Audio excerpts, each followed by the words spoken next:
कोणत्या ठाकरेकडे जास्त मालमत्ता? कोणता ठाकरे अधिक बलाढ्य?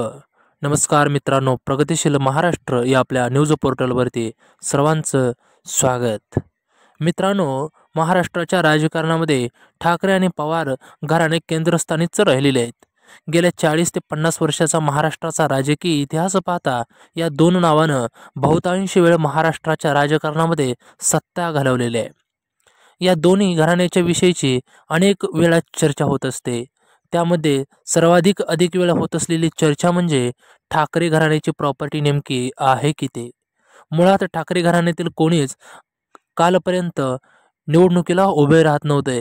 मात्र 2019ला दस्तूरखुद्द आदित्य ठाकरे निवडणुकीला उभा राहिले आणि आमदार झाले. त्यानंतर महाविकास आघाडीतर्फे मुख्यमंत्री होण्यासाठी उद्धव ठाकरे यांनी शपथ घेतली आणि त्यानंतर त्यांनी सुद्धा विधान परिषदेवरती जाणे पसंत केले.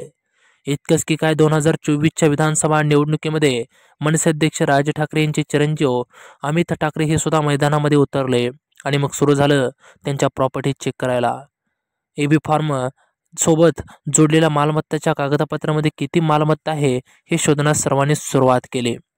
परंतु निवडणुकीवेळी सादर केलेली मालमत्ता इतकीच प्रॉपर्टी असते का, असाही प्रश्न अनेकांना पडलेला असतो. कारण सद्यस्थितीला मुंबईमधील आलिशान असलेले यांचे बंगले हे जवळजवळ अनेक स्क्वेअर फूट हे कोट्यावधी रुपयामध्ये त्या ठिकाणी मालमत्ता मोजली जाते. तसं झाल्यास 100, 200, 300 कोटी रुपयामध्ये एक बंगला त्यांचा त्या ठिकाणी बांधून होतो.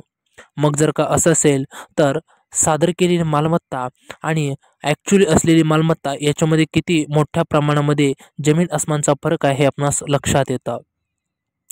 उद्धव ठाकरे यांच्यावरती टीका करत असताना अनेक वेळा एकनाथ शिंदे म्हणतात की उद्धव ठाकरे यांच्याकडं पैशाचे कंटेनर भरभरून इतका पैसा आहे.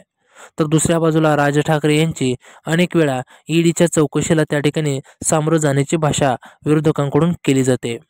राज ठाकरे यांच्याकडे कोणतीही सत्ता नसताना इतका पैसा आला कुठून, अशा पद्धतीची त्या ठिकाणी टीका करण्यात येते.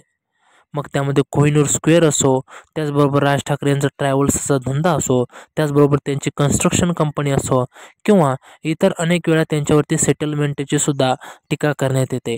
मुळामध्ये या कोणत्याच टीकेला कोणीही विरोधकाने त्या खऱ्या अर्थानं प्रूफ देऊन ह्या गोष्टी सिद्ध जरी केल्या नसल्या तरी मात्र अनेक नेते, ज्या नेत्यांच्या प्रॉपर्टीबद्दल अनेकदा बोललं जातं, परंतु मालमत्ता विधानसभा किंवा लोकसभेच्या निवडणुकीवेळी सादर करताना तुटपुंजीच दाखवली जाते. मात्र ही मालमत्ता अत्यंत अफाट आणि अचाट असल्याचं सुद्धा बोलण्यात येतं. परदेशामध्ये सुद्धा नेत्यांनी अनेक प्रचंड गुंतवणुका केल्याचंही बोलण्यात येतं.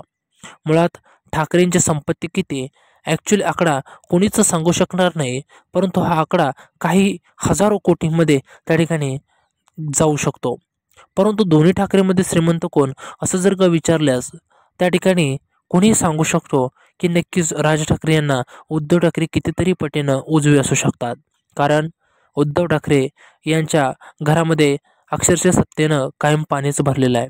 मुंबई महापालिका असेल, त्याचबरोबर महाराष्ट्राच्या विधानसभेमध्ये 2014 ते 19ची सत्ता असेल, 19 ते 22ला तर अक्षरशः उद्धव ठाकरे स्वतः मुख्यमंत्री होते. त्याचबरोबर अनेक महानगरपालिका असतील, त्याचबरोबर लोकसभेमध्ये त्यांचे खासदार असतील. जितकी जास्त सत्ता तितका जास्त पैसा, हे समीकरणच राजकारणाचं आहे. आणि त्यामुळं उद्धव ठाकरे हे राज ठाकरे यांना कितीतरी पटीने पैशामध्ये उजवेत इतकंच.